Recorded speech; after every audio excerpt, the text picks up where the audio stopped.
Well, good evening. I can't begin to really tell you what a thrill this is to be here this evening, because I actually was here before when I was 16 years old. And there was a poet called Royston Ellis who actually was hanging out with the Beatles at some point, and actually, as he was a sort of beat poet, or to some description, he was a beat poet from over here, and he encouraged the Beatles to change their, they were the Silver Beatles at one time with 2 E's, and he said, why don't you make it like the beat poets? And well, basically, he was a poet, and he came here to give a talk, and I was accompanying him on guitar for a couple of his poems. Yeah, so it's very interesting that here I am after all of these years. I should give you some idea of how I became a musician. In the 1950s, I heard the music that was coming from America, which was sort of, at that time, it was rock and roll. And obviously, Elvis Presley having birthed this whole thing for everybody else, and also actually coming in under the radar in America, I would say, with Elvis, because he was singing black music of country blues artists, and I don't think they really knew that was the case, and certainly with Little Richard and other black artists that he was covering. A number of sort of musicians at that time were seduced, I'd say, not just by what was coming through the airwaves and what they could play with records, but with this, well,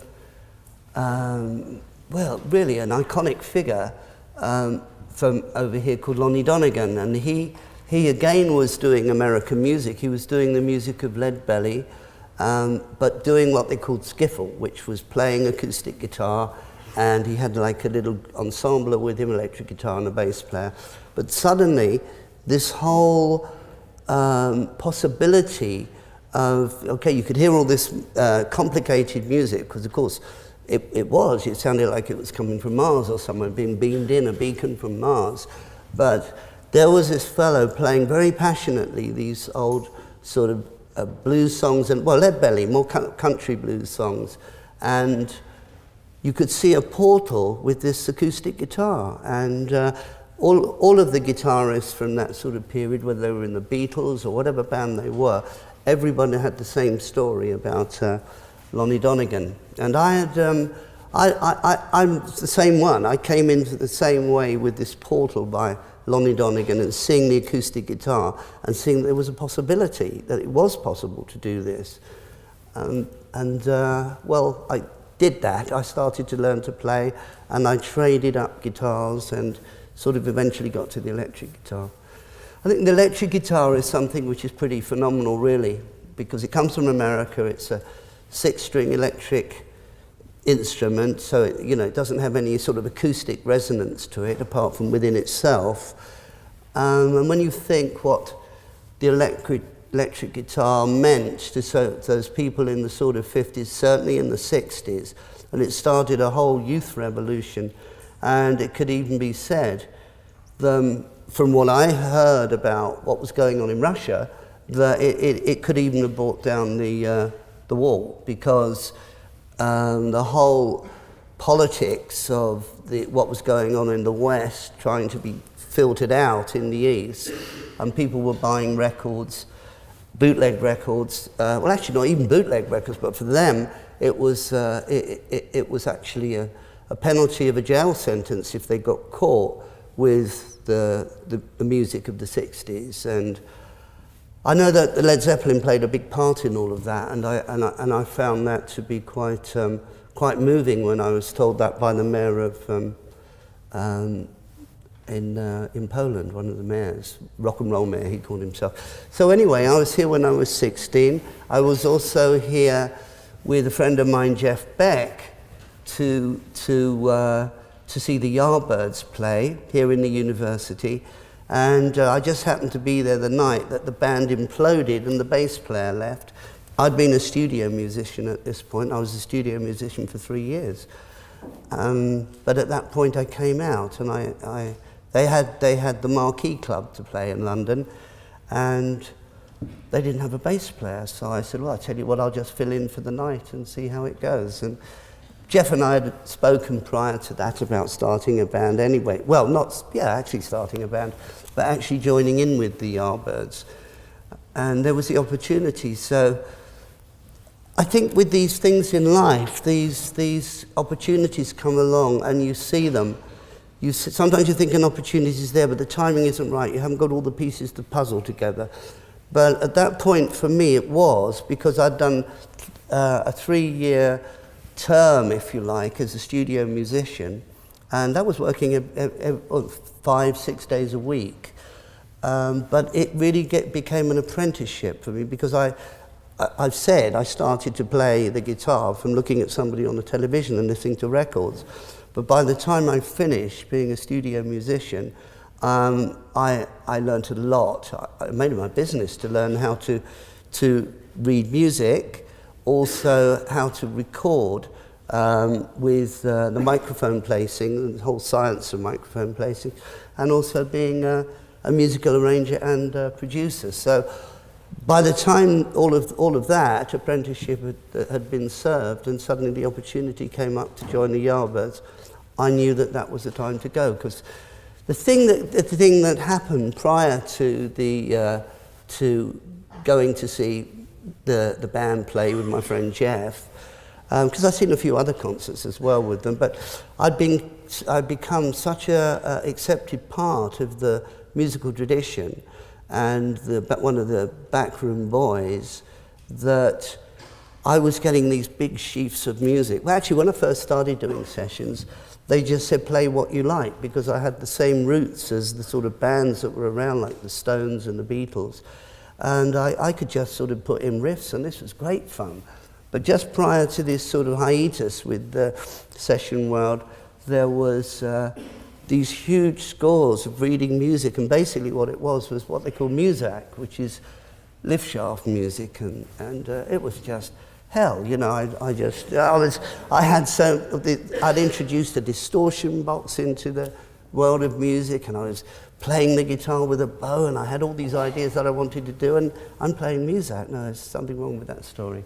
So, yes, so then there was the Yardbirds, and then eventually there was Led Zeppelin. So they imploded a second time, but this time I wanted to start a band, and this is again, the opportunity was there. You either sort of will go down another route altogether, or you follow what you believe is your passion and what you manage to understand with the climate of where you were as a musician. So I could see that there was an underground network of dates in America, in venues in the major cities, San Francisco, Chicago, and Detroit, etc.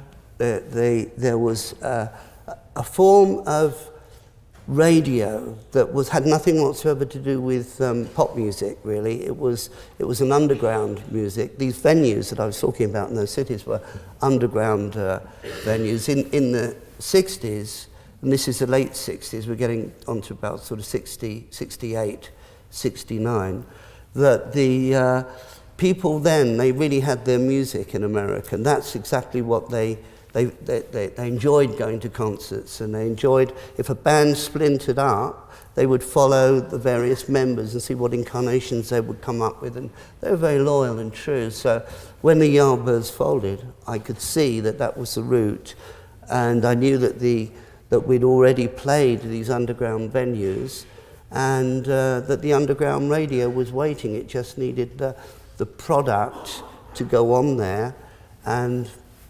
whereas the pop music ones, the AM, would just play single records, they were going to play on FM whole sides of albums, so that's 20 minutes at a shot. So I figured that if you were to have quite a variety of music, one track basically following up the next, and you had quite a diversity within that music, that you would get people really listening in and buying into the whole idea of what you were doing, if it was quite experimental. So anyway, the legacy that I've had over the years is from, not so many people know my early work as a studio musician, or possibly that much with the Yardbirds, but certainly with Led Zeppelin, with the crafting of Led Zeppelin and finding these musicians whereby Robert Plant was just a local singer in Birmingham. John Bonham was a drummer who just about started to move out of Birmingham. John Paul Jones I'd known as a musician, as a studio musician, but you know, we had a sort of rehearsal, and the rehearsal was just, it changed everybody's life from just the first song that we played, because the intensity of these four master musicians coming together was something that none of us have ever experienced before. And from that first rehearsal, I managed to sort of basically mentor the band, because none of the others had been to America. However, I had in this underground circuit.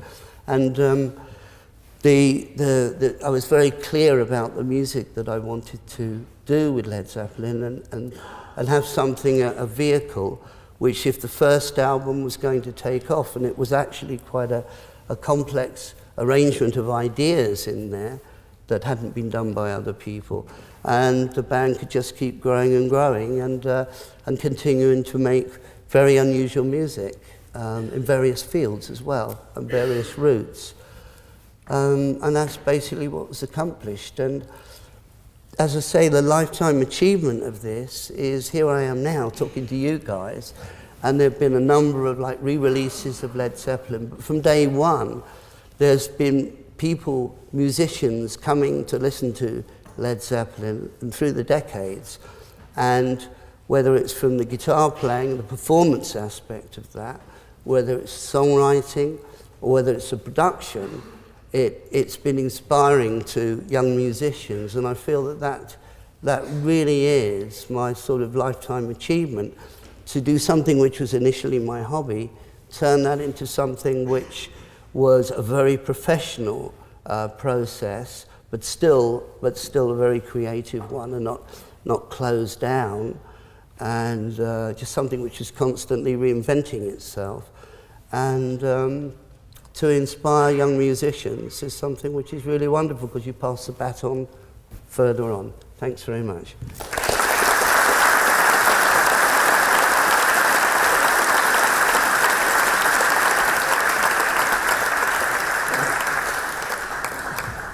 Great. Firstly, Jimmy, thank you so much for taking the time to join us this evening. It's such a wonderful privilege to have you here. I wanted to start on picking up on a few things that you said, and you've talked about sort of your early days and how that influenced you creatively. One of those amazing facts about you is the fact that you predominantly taught yourself guitar. And I wanted to ask how you think that influenced the unique sound and style of your guitar playing and Led Zeppelin in the end result. Okay, yes. Well, I was self-taught. I was talking about this fellow Lonnie Donegan and seeing him on the television, and my parents had moved house, and it's some sort of 2.5 years later after this move. But what was notable about the move was that the previous owners had left a guitar behind, and an acoustic guitar, like a campfire guitar. And now this is the really odd thing, there was an intervention of the guitar, and even though I didn't know what it was, but I made the connection between having this thing that nobody had ever played in the house, because none of my relations that I knew of played music, and seeing this portal with this guy playing the acoustic guitar. Once I started playing,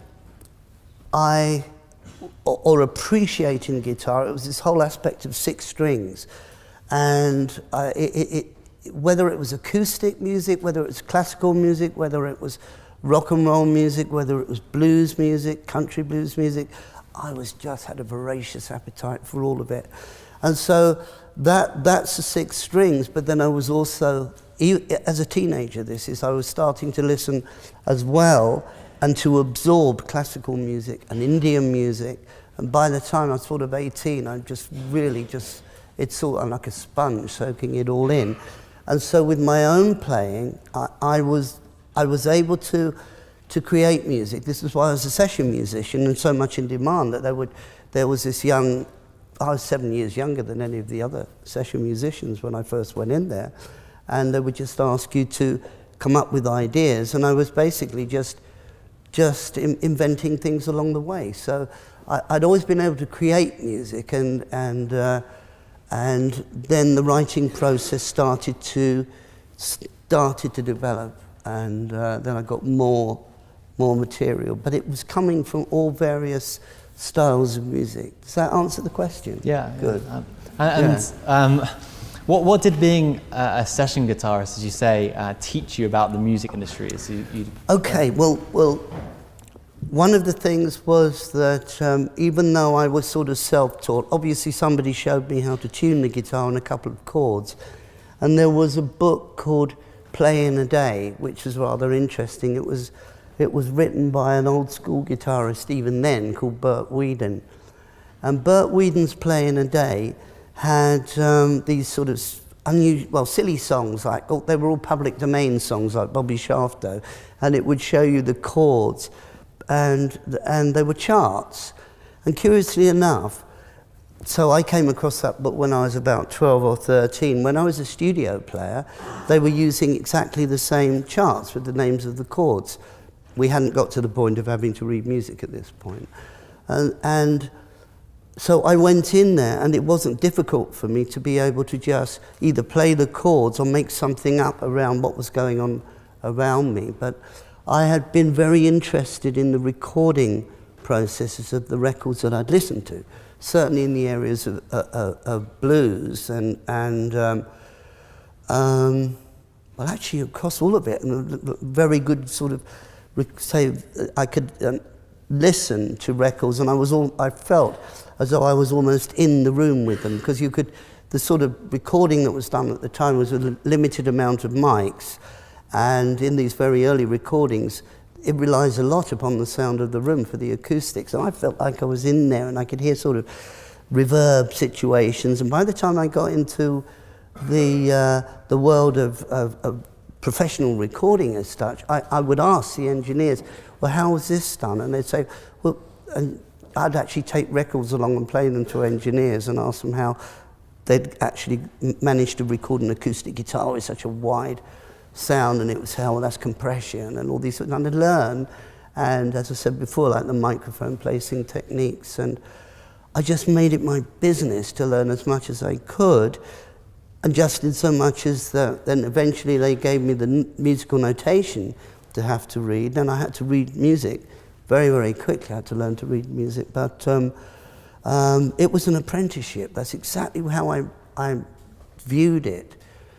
But I was still being self-taught, if you see what I mean. I was just still absorbing like the sponge of the teenage boy listening to those early records. It was interesting there where you sort of pointed out that it wasn't just your guitar playing that you cared about, but even when you're recording and things, it was noticing how far the mic should be, the acoustics of the room. Do you think that really is something that sets you apart? Well, one of the things that I learnt as a studio musician, with just being a hired hand and just witnessing everything that was going on, was how to do things, and certainly not how to do things as well. I'd been in sessions where you'd see people really enthusiastic, and then by one means or another you'd find like a producer who just didn't have a clue about what was going on, trying to bully a drummer, and then the whole session would just sort of come in on itself. I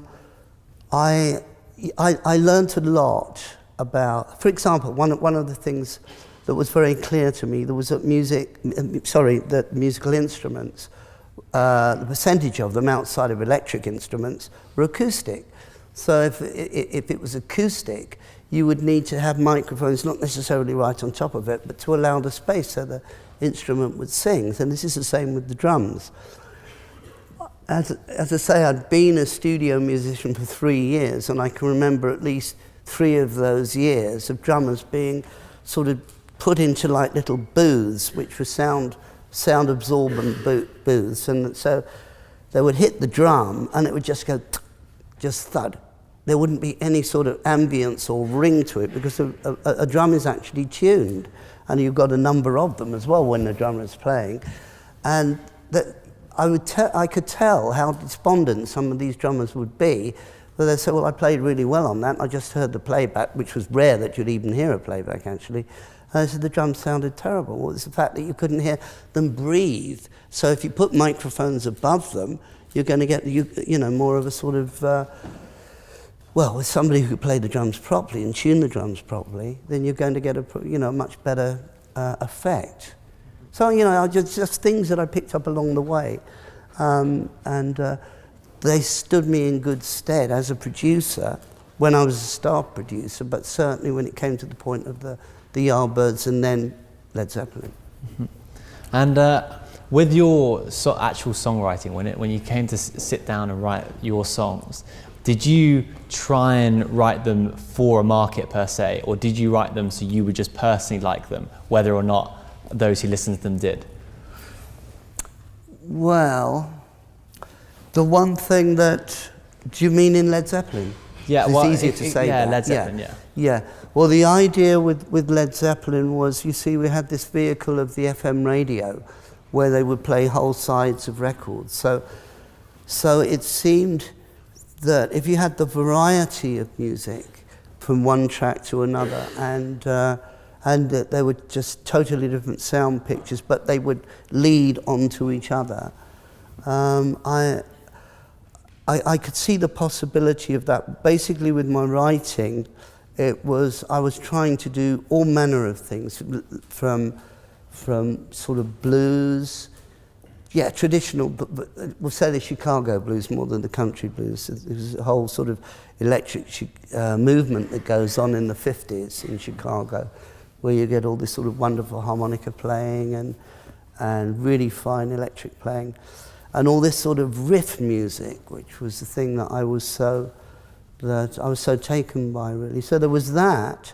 There was also the acoustic guitar from the folk scene, and I wanted to make a blend between the electric guitars, the acoustic guitars, by overlaying, and then employing that within a band, and having music that would be quite different to the ways that other people had approached it. So, for example, I'll give you an example. Once I had found Robert Plant, I said, "Will you come to my house and we'll discuss this idea of maybe doing a group together?" And one of the songs that I played him was something that we did with the Yardbirds, and that was called "Dazed and Confused." But another one that I played him was an album by Joan Baez. It was an in-concert album, and it had a track on it called "Babe, I'm Gonna Leave You." On that particular record, it didn't say who the writer was, and some of the others did, but this one just had a blank, so I thought it was probably a traditional song.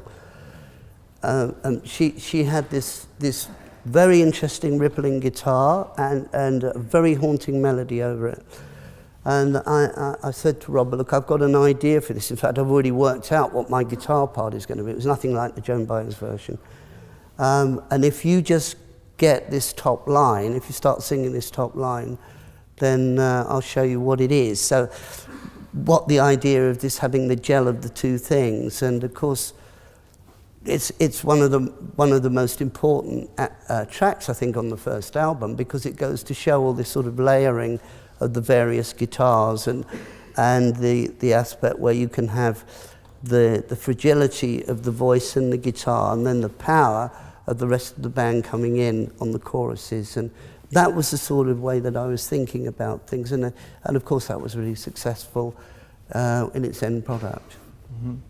And obviously the industry as a whole is really difficult to break into, and it's even more competitive nowadays. Yeah. With your own success, how much do you pin that down to sort of luck or talent? Well, or can I tell you, of this is really interesting. I'm pleased you've asked this question, because You're really lucky. Well, no, the thing is that when the Yardbirds folded, if I'd have gone to a record company and said, well, look, I was in a band called the Yardbirds, over here, for example, that's been very popular in America because we've got cult audiences, and I'd like to have an advance for an album. Well, they probably wouldn't take you very seriously. So what I did on the first album was to make sure that it was financed internally. So in other words, I paid for it. Now, if you could now go to the record company as opposed to going cap in hand, you could actually play them the record, and this is at the point where certain stipulations were made, like no singles, because we didn't want to get... I'd had a history beforehand of singles with, well, being a studio musician, but certainly in the Yardbirds, and I would say that having had to be a singles band with the Yardbirds almost broke the spirit of the band. So I could see that at that time the climate was ripe, and it was, LPs, that's what it was, vinyl LPs. And so I didn't want the band to get caught up in singles for radio, because I really just wanted to be able to develop the ideas of the band as a band without keep being anchored back, where's the single on this new album, where's the single? And I thought, well, there isn't a single. And as they had to be sort of 2 or 3 minutes long, I thought, well, the best way to deal with that is make the numbers 5 minutes long so they can't be played on radio. But no, literally that's how it was. I could pull the punches because the first album was paid for. And that philosophy of when you're producing these albums of not wanting necessarily to just aim for a single, did that continue throughout? Were you just building albums as a whole, or were you thinking, oh, I do hope that's going to be the single? No. The thing about the albums, what they were designed, well, certainly our ones were designed, but this wasn't unique because this was the character of what was going on in those days with other bands. But you would put an album together. Some people call them concept albums or whatever. I mean, I think these are concept albums because of the way that they run from one track to another. It's quite. It doesn't appear, but it's not like you pull the things out of a hat. Write the titles down, pull them out of a hat. You actually know exactly what you've got, the full expanse of the album material. Sometimes things get left off, and then you sort of piece them together in such a way that on vinyl in those days it would be 20 minutes. They'd play the whole side, and that would even lead into turning it over and playing the next side. So it was very calculated in a way, but it was with artistic integrity. One of the things I personally think is special about music is how songs can associate with certain memories from your past. Like, without going too personal and being cliched, Stairway to Heaven for me takes me back to when England won the Ashes and my brother was in the background learning Stairway to Heaven. That's great. Do your songs from Led Zeppelin have any particular memories that take you back to maybe a particular performance, or maybe when you were listening back to your own music? Well, I was giving you, actually, the whole Babe, I'm Gonna Leave You one is a good example because that's something that is pre the band even. It's just before the band has actually sort of come together. Each and every one, I've had to sort of revisit part of the projects of what I've been doing more recently over the last few years is to revisit the whole of the analog tape library that I had of Led Zeppelin, and I put out a whole sequence of records. There were nine studio albums, and so what I did was to remaster them, get them ready for vinyl, current vinyl, and in all different formats, CD and digital, but to also make for each of those 9 albums a companion album. And so that involved listening to all of the outtakes and different versions and all the rest of it. So you would literally have, as I say, a companion album to the original one. And I thought that was a really, really interesting thing to do. And because of that, I guess I jumped back into the sort of pool of it all and had a good chance to be able to listen and to everything, because it all had to be listened to in real time. There were many hours well, many hours put into listening to all these different versions and things. They all had, each and every one of those songs had a memory. I could remember the way that they were recorded. I could remember the circumstances of why they were recorded. And it was interesting, really, because we're just talking about lots of analog tapes you take off and you put on a tape reel.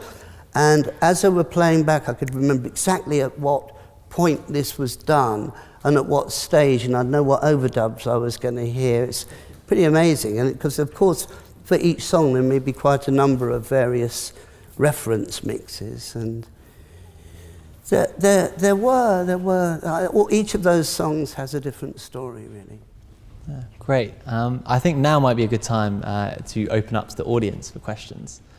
So if you have a question, raise your hand nice and high and wait thank you. Wait until the microphone comes to you. So let's start with you in the patterned shirt. Yeah. Hi. Quite a few Led Zeppelin songs reference the work of J.R.R. Tolkien. I'm thinking of things like Ramble On, Battle of Evermore.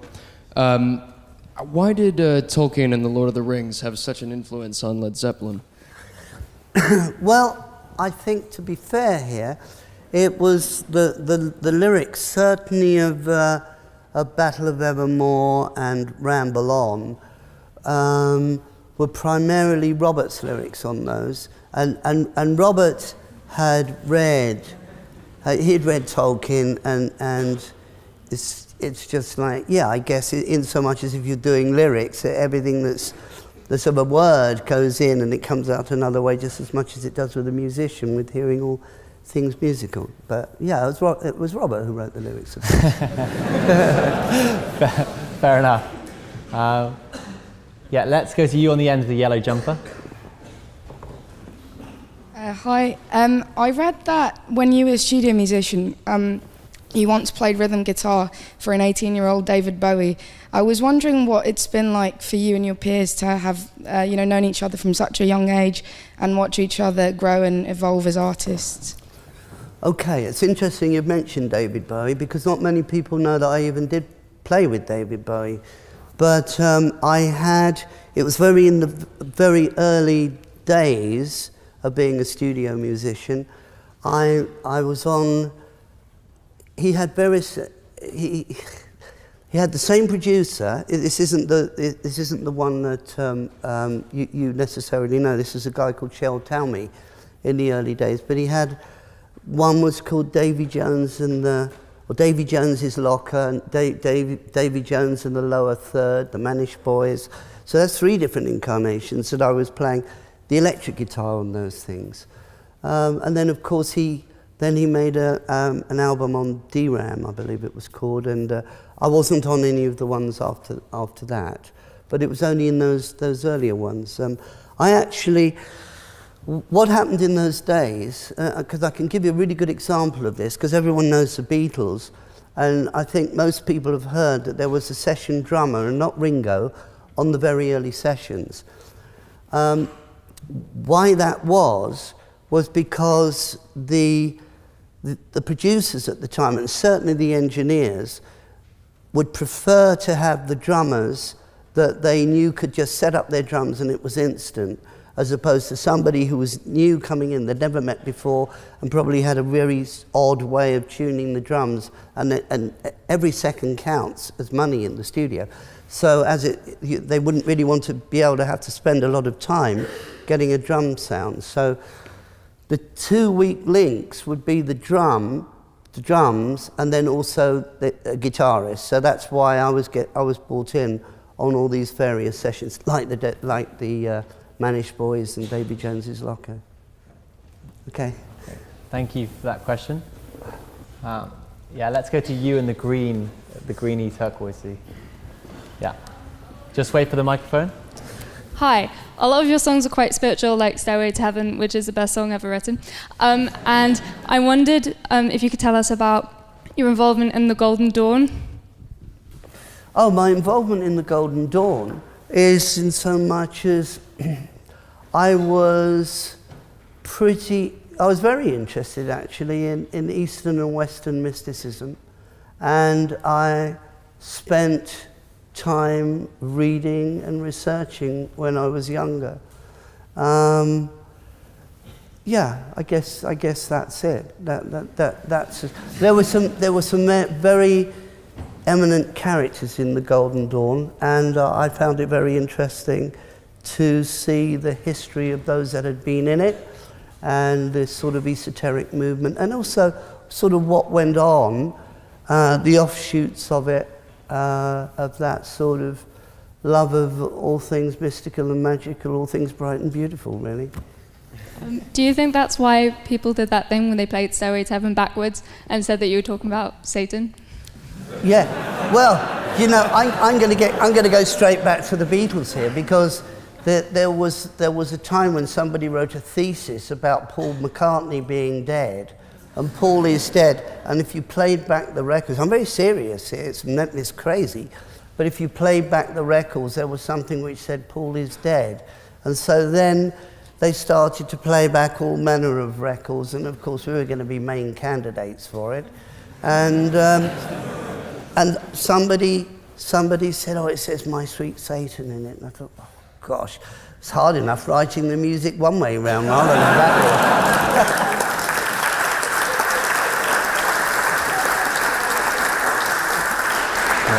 Thank you for that question. Thank you. Yeah, let's go to you with the long hair. Yeah.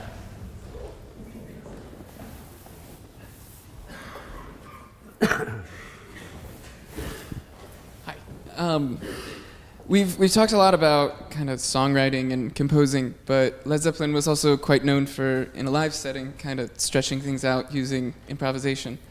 And I was wondering, did you find improvisation versus composing, did you find one more rewarding than the other, or did you kind of find them two sides of the same coin? Okay, so it's an interesting question, because I can take it right back to when I was a studio musician, because then I was improvising then. And in actual fact, I was improvising from the very first band that I joined. I was always trying to change the guitar solos and make things work for you.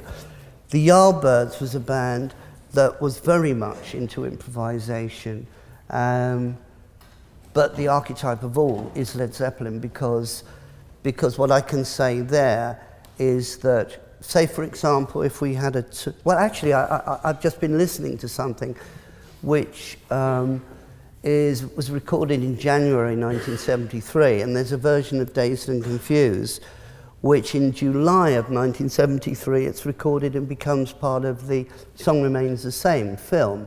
But it's so different, and it's and the reason why is because every night we were pushing it. We paid a lot of attention to each other. We could hear each other. So consequently, if somebody's taking, I know it's sort of very guitar-led, but if Robert was to sort of sing anything at any point, we'd be right on it like that. And so it was such fun. It was incredible fun. And when you walked up the steps to go on stage, you didn't know what would be happening all the way through that concert, and what would evolve and what would come out of nowhere by the time you walked off. And so that was a remarkable band of everyone was on an equal level. You see, it was superb. 4 master musicians, I'd say, that were able to have this communion year after year after year. And so that's really why we could keep pushing the horizons even further.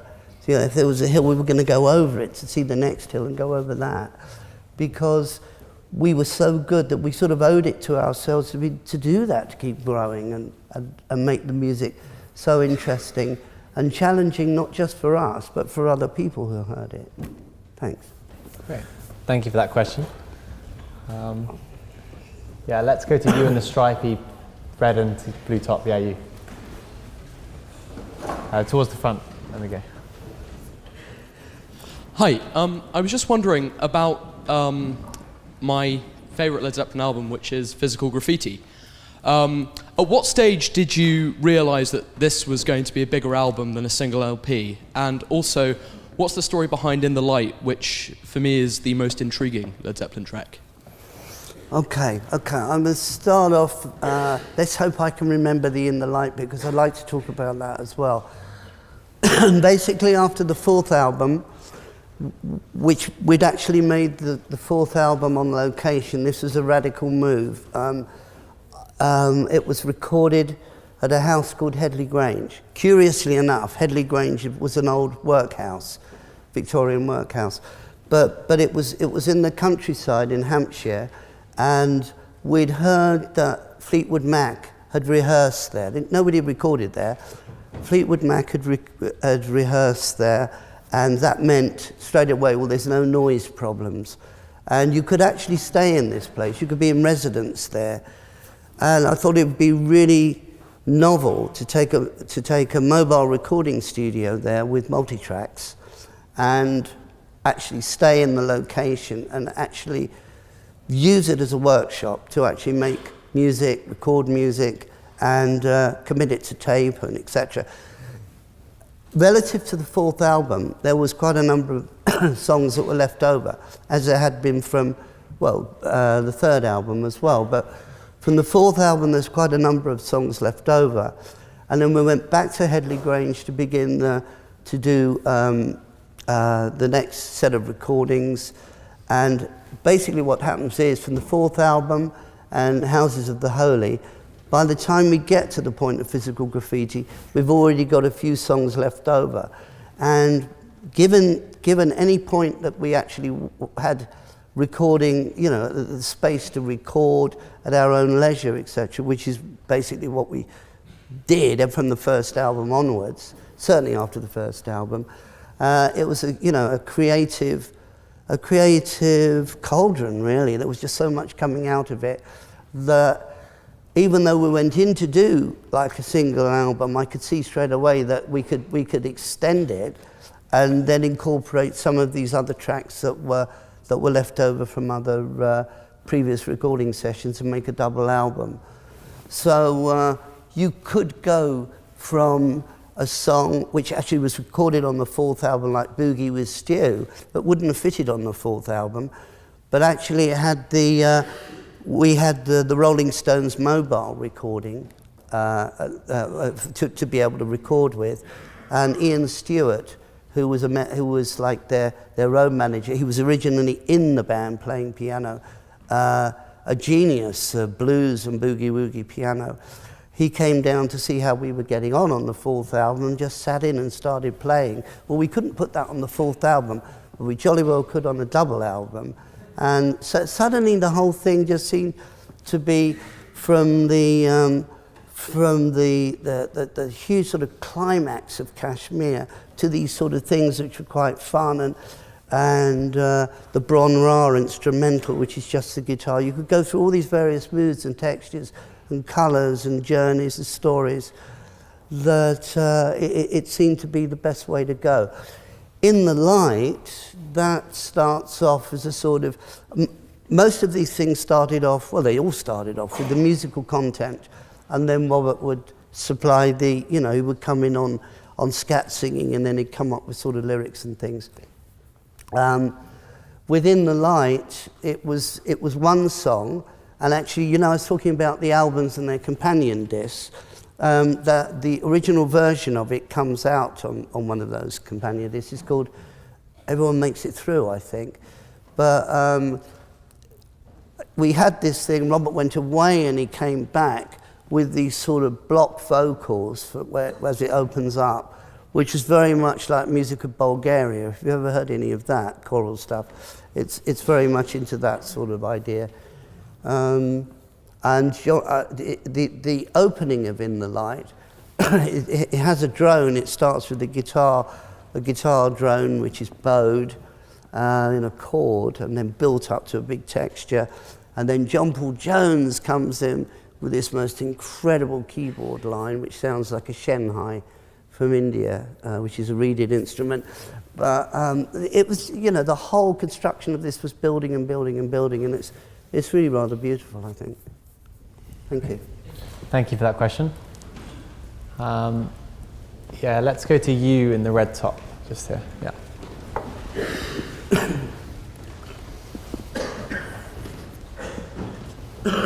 At the very front row, Adam, red top. Thanks. So I'm really interested in how, obviously, one of the core parts of Led Zeppelin's music is guitar riffs. So like The Ocean or Whole Lotta Love. What was your personal creative process behind that? Did you just think these things up? Because I've listened to them hundreds of times, but I've often just thought how amazing it would be to just suddenly think of something like that. But was that your creative process, or did it take a long period of time and improvisation? Well, there's a variety of ways that the creative process would work, but I guess 80% of it would be at home playing acoustic guitar, and I would come out with the ideas on the acoustic guitar.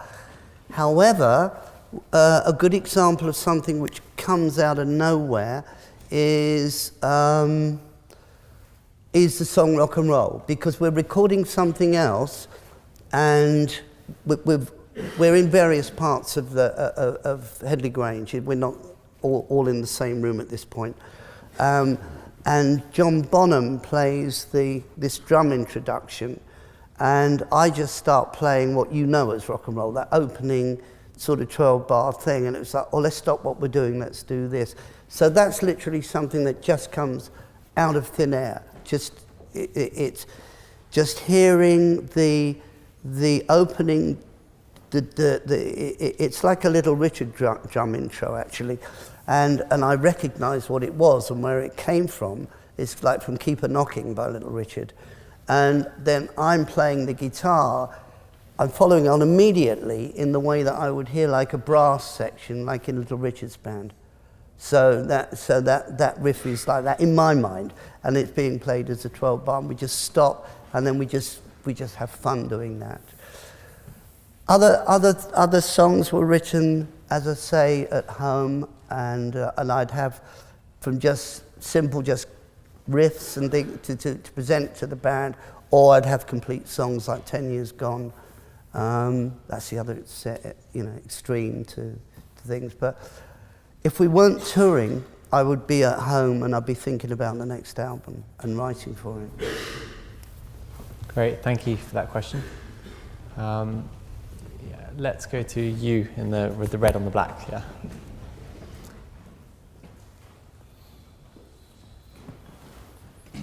Hi. So since John Bonham died and Led Zeppelin broke up, you've collaborated a little bit with the remaining members of Led Zeppelin, and you've done some reunion gigs, but generally there doesn't seem to have been much enthusiasm for any of you. You haven't done very much together, and so I'm just wondering why that is. And also, if John Bonham hadn't died, do you think that Led Zeppelin would still be going today, or do you think that something else would have broken the band up by now? Well, the last part of your question is a difficult one. I know that before he died, we'd already discussed what the next album was going to be like, what the approach was going to be like after, because we'd had a very guitar, Presence was all guitars, there were no keyboards on it whatsoever, which gave the ground to be able to do a keyboard album, because there'd been keyboards on the rest of the albums, not on Presence, but on the album called In Through the Outdoor, that was great.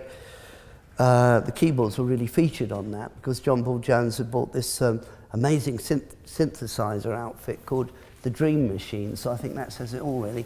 And he'd actually started to write some full songs, so that was really good. But we discussed, John and I had discussed that we were going to go more back into the guitar power aspect of things. So it's hard to say. I know we had a really amazing connection, an incredible connection between the two of us, John Bonham and I. There's just no doubt about that. So I'm sure whoever, if somebody had gone off to do their solo projects, we still would have been coming back together again because we really enjoyed playing together so much. And I know that John Bonham loved Led Zeppelin music and played it at home nearly most of the time. So that's really interesting. As far as getting together, I did 2 projects with Robert. I did one that involved recording in Morocco, and actually involved a bit of this and a bit of that, a bit of recording in Morocco with some Gnawa musicians who were sort of quite sort of shamanistic players, and also in a studio with an audience and by the side of the Thames here in London, and in Wales, and this whole thing was very sort of kaleidoscopic bunch of images, really, of music that was sort of our past and also what we were channeling into the present. I thought that was quite a good project. And we did another project as well called Walking into Clarksdale, which was a really stripped down version of the band with like no overdubs, really, hardly any. Well, there weren't any overdubs, maybe 2 on the whole of the album. But it was an idea to try and do something that was really fast and, yeah. So anyway, those are the 2 projects that we did. We had a couple of disastrous reunions for Live Aid. That was a bit of a shambles, to say the least, because we had 2 drummers. We had 2 hours rehearsal and 2 drummers, and neither of them knew the songs. It was really unbelievable. And so we were going out on a wing and a prayer, and it was an absolute disaster. It was horrible. But what we did do so many years later was to play, and it's 10 years ago almost, this December, in 2007 at the O2. And that was really just absolutely marvelous, because it sort of showed us, because many people had heard about what Led Zeppelin was, and well, we don't really know, whether we'd like them or what. And we went out there and did exactly what we should have done, which was to play, really standing on the precipice, ready to fall at any moment, and still improvising and not playing anything safe whatsoever. And it was also wonderful to do that with John Bonham's son, and to do as much rehearsal so that he felt part of a band as opposed to a novelty in it. It was cool. I mean, I thought we did so well with that. It was good. But it's 10 years ago. Great, thank you for that question. We have time for one more. So yeah, you, who's doing that? Yeah, you.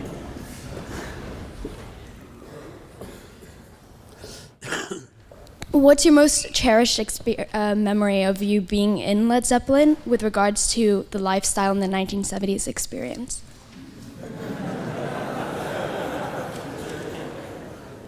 Well, I was creating an art form. That's what I was doing.